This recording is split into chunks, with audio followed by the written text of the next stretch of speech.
Hey friends, welcome to Village Church Mental Health. Today we're going to be having a conversation on when do I go get help?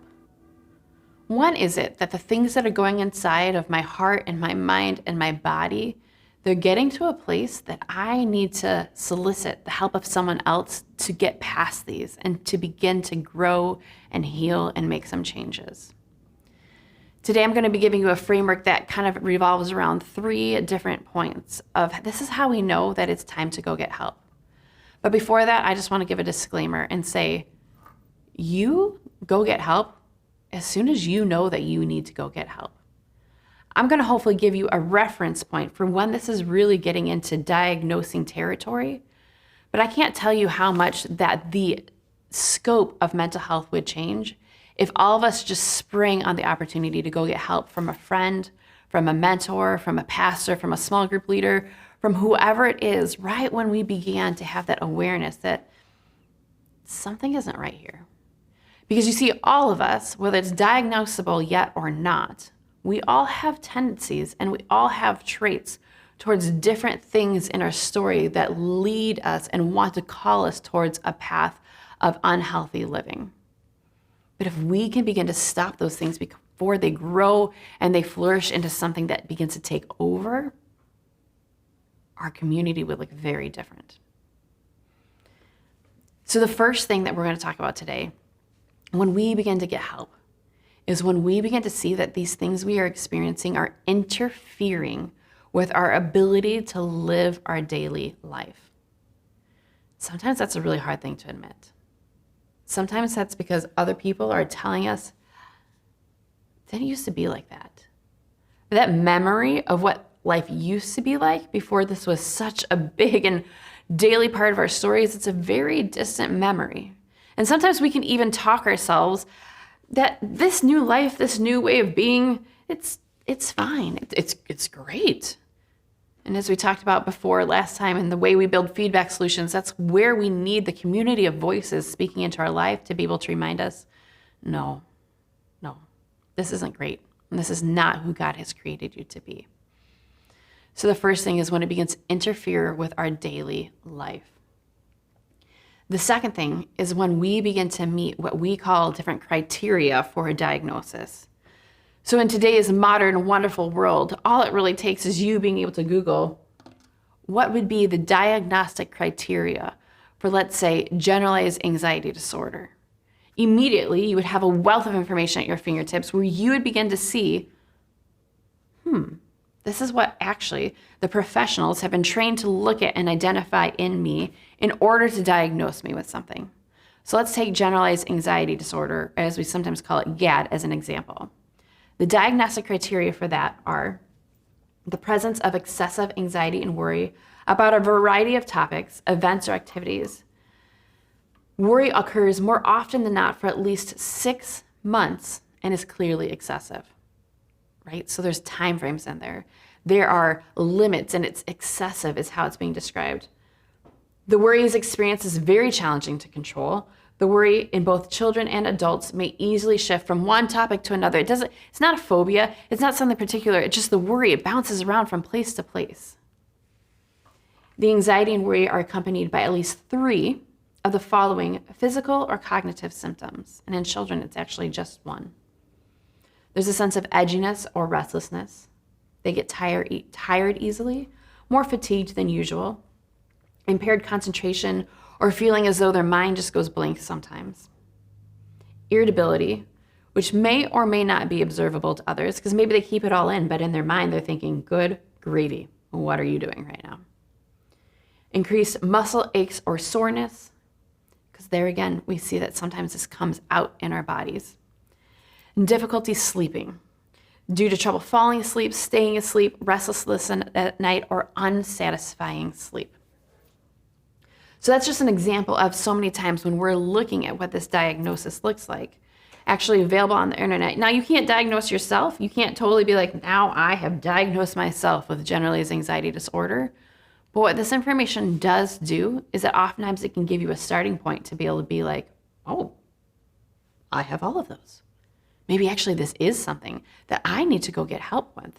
Because I wasn't totally connecting that my muscle aches were maybe connected to my anxiety, but they're tied together. And I would absolutely encourage you, as you look at this diagnostic criteria, for you to begin to move towards getting help. And the third way that I like to look at is to kind of begin to build maybe a little bit more of a detailed structure for what it looks like to diagnose our fruit. Because you see, in the book of Matthew, Jesus is talking, and he's actually talking about being a hypocrite, but he's talking about that we have good fruit and that we have bad fruit, and that a tree can only really bring forth one thing. But where is this fruit coming from? Well, the fruit is coming from the inside of the tree. The fruit is the overflow of what is stirring and what the tree is feeding on and what is happening in the health of that tree. And you see, so many times we don't take the time to look at what our fruit looks like. I know so many times people who are caught up, particularly in the midst of anxiety, it's such a whirlwind. It's such a tornado of feelings and experiences, both in our mind and our body. We have rapid heart rate. We have shortness of breath, many stomach aches, all sorts of different digestive problems can be a part of this. Racing mind, feeling lightheaded, wanting to avoid a lot of different circumstances, having sometimes like a very odd sense of doom that just kind of everything's going to go bad, just kind of hangs over everything.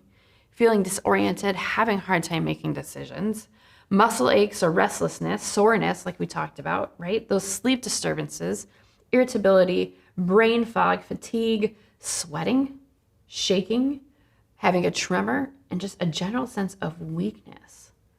These things are our body shouting to us, trying to communicate clearly to us, something is not okay in what is going on. But oftentimes, when we're in the midst of this experience of anxiety, it's very hard to kind of pull all these experiences into one list and see, oh, it's kind of a big picture. It's got lots of different facets, and actually there's lots of different things that I just keep persevering through, but these are not the way that my body and my mind were created to work. And as we begin to diagnose, I want to look at 4 different things that I think are helpful for us to look at to begin to see, okay, in this anxiety, I can oftentimes feel lost and confused, overwhelmed, and like my head is spinning. And I don't know about you, but I perpetually have had a messy room most of my life, to the point where I'm like, oh, this is extremely overwhelming. Anytime I go into a hoarder's house, right, it's an extremely overwhelming feeling to walk in and think, where do we even start? So I hope that in our time today, I'm helping you to articulate, where do you start? And the first place I want you to start is I want you to begin to look at, what do I need to admit is going on? I have an app, and it's for my plants because I'm a plant mom. And I have an app that when I point it at the plant, it tells me what is wrong with this plant. Let's say there's some brown spots on my fiddle fig, right? And I'm trying to understand, what does this need? I don't speak plant. I don't know. It's not able to communicate to me what it's feeling and what it's thinking. But what I do know is something's wrong. And so this app is super helpful because it helps me to admit and to identify what it is that's going wrong, and then what I need to do in order to give attention to it and to be able to lean in and help that plant. And so it's much actually the same when we're having different struggles with our mental health. The first stage is for us to be able to admit, this is what's going on. So that kind of laundry list that I just gave you of symptoms that all kind of tie into generalized anxiety disorder, I think it's very helpful for you to sit down with a pen and a paper and begin to write out. You don't have to know how these things go together, but what you do need to do is you need to be honest. And you need to write out, these are the things that are going on. Sometimes I think it's helpful to be able to keep a note open on your phone and just be adding to it. So as you go through time, you're like, oh, you know what? When I wake up in the morning, I don't ever feel rested. Add that to the note. And you just keep this list going over a couple days, maybe even over a couple weeks, as the things that you are experiencing that are just not probably who God has created you to be, and how a healthy body and mind would be functioning. And so the second step is that after we admit, then we want to begin to draw attention to what this is. One of our greatest tools in counseling is that we have the desire and the opportunity to try to separate ourselves out. When you bring me your story and you are overwhelmed in it and you can't see what's going on, my job is to stay outside of your story, not to be sucked into your story, but to be able to give you an observational standpoint to the information that you're giving me. But this is actually one of the greatest tools that we can use in our own understanding of our own hearts, is to be able to take the time to try to look at this from a third person perspective. If you were looking at a friend who is describing these circumstances to you, what would you say to them? What would you see is going on? I remember after I had my third child, and I was just so overwhelmed at so many different times. And I just wrote out all of the things that my mind and my body and my soul were experiencing. And I felt like an idiot. Because here I am, a therapist, and I'm looking at almost as if I wrote the diagnostic criteria almost in alphabetical order for postpartum depression. But as I was living in those moments, it was so hard, even for me, who's a therapist, to understand how these pieces all came together. So for me to make that list and admit what was going on, and then draw attention to it, stepping outside of it as a third-party observer, it immediately gave me the opportunity to be able to look at this from a very different perspective. And that gave me the opportunity and the ability to go to the third step, which is to ask around.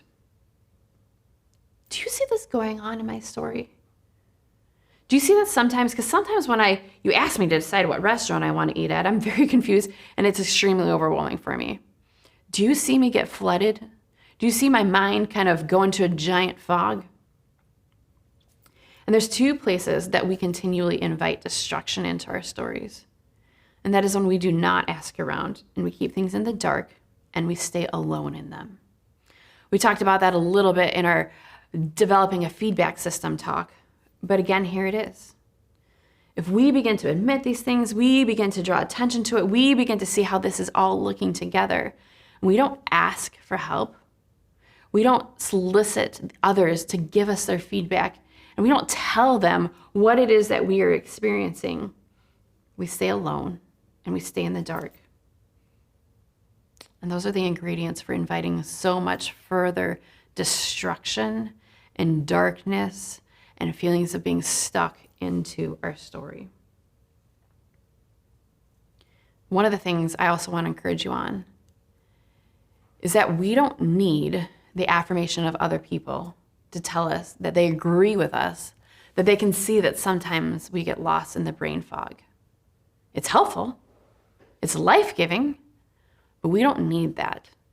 So if you feel that and you understand that, I want you to feel empowered to go ahead and make the next right move and do the next right thing that you need to do in order to get the help that you know that you need. And so our fourth step is that after we've admitted, after we've kind of drawn attention to this, looked at it from a third-party observational standpoint, we begin to ask around, both to tell people and ask them about our stories. Then we want to lean in. We've talked about this before, but if we began to see on our dashboard of our car that an indicator light went on, and then we didn't lean in, move towards it, and do something about it, well, again, we're just inviting further destruction to our car engine, right? Because that indicator light is telling us something's not okay. That if I just put that paper over it, or if I just ignore it, it's not helpful. So our next step is that we lean in. We begin to take the next steps that we need to be able to get help. And I believe with my whole heart that as we begin to look at when do I need help, it can be anytime. It can be when it's in a tendency. It can be when it's just a small little hurt that we have going on.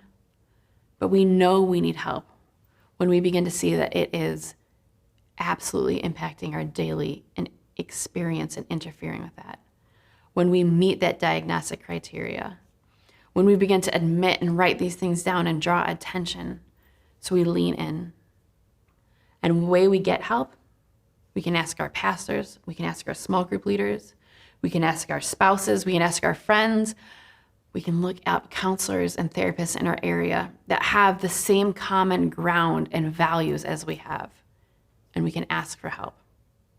And so if that is something that you find yourself, as you've been listening to our conversation today, actually, I'm at a point where I need help. My hope for you is that you will do the very hard thing, that you will find, I guarantee, very rewarding to ask for help. And sometimes you don't find the perfect person to help you on the first try, and that's okay. Sometimes it takes going to a second counselor, a third therapist, talking to another pastor, talking to another friend until you get what you need. Because one of my greatest desires is that we are rising up a generation of people who get what they need. That when you begin to understand, I need something and I need help, you may not know how to ask for it directly because your mind still might be spinning, but you seek to get what you need and you do not stop until you get what that is. So I hope that our conversation today has been helpful for you to understand what your next step is in getting help. I pray that you have the courage to take that step. But until next time, press on.